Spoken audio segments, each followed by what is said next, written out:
Look at all that stuff that was clogging up the system at the base of our washing machine. Oh. Thank you for those who made a video on YouTube on how to unclog these, but this is going to make it work a lot better to get those things out of there. I had to use the 2x4 and the car jack trick right there. So that car jack had to be used to get that out. It's really hard to get out, actually.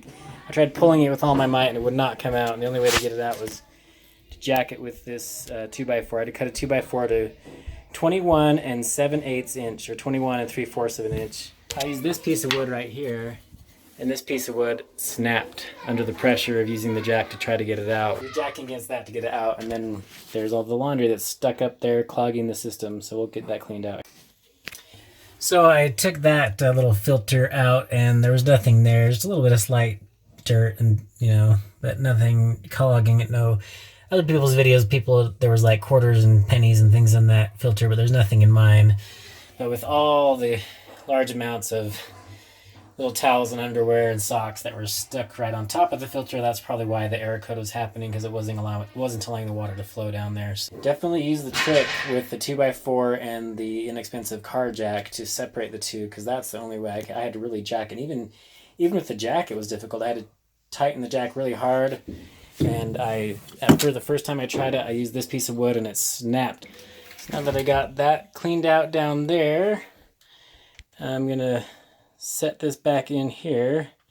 Let me take out this jack first. Expensive car jack and a 2x4 is what did the trick to release the basin from that center post there. So I'll set this 2x4 aside, and we'll put the washer basin back in. The right length is 21 and about 7/8 of an inch. So 21 7/8. To give you an idea of the force it took to even get the basin back in over that center cab, is I had to come stand on it to get it to go down all the way. And I weigh 155 pounds, so to get that to go in, I had to come and stand on it. So I got this put back together. There's just a little metal washer here.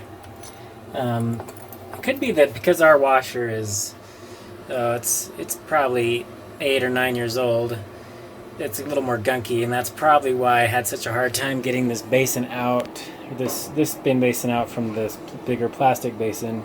The reason I probably had a harder time is because it's a little more gunky, so I even sprayed a little bit of penetrating oil around the outside of that post to try to get that off, and use that small car jack and the 2x4. We're putting everything back together. Put this back on here like that, and put this back on there, and we'll make sure it's lined up with the screw holes. Okay, and I got these screws back on, and make sure you torque those screws down tight enough, because at the first time I went down it, I did a light torque, but then it wasn't touching the basin all the way, so make sure you torque them down enough where it forces a good contact there, and then wipe it out and clean it a little bit more before we put the other cap on. Okay, and we're getting that bolt back in place.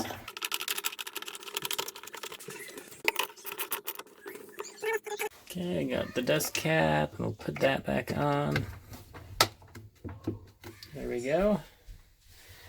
Good. Now I just gotta put this plastic cover on here. Okay, got this plastic cover snapped on over those little snaps. Those are easy to put back on. Just push it back on and it snaps in place. Looks like it's attached everywhere where it needs to be. Good. Yep, good. Now I gotta reconnect this pipe.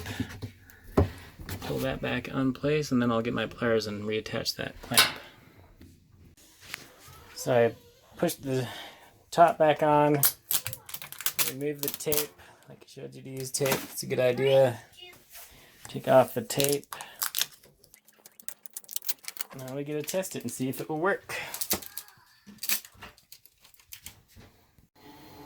And it's working like a charm. Thank you so much to those of you who made YouTube videos on how to fix this. I really appreciate it. Saved us some money. It's kind of a pain to do myself, but still worth it. Saves some money. We like this washer, so it's good to keep it going. And we have the Maytag Bravos washer, and it's about 8 or 9 years old, so it's been around for a while, but it still works good. We like it.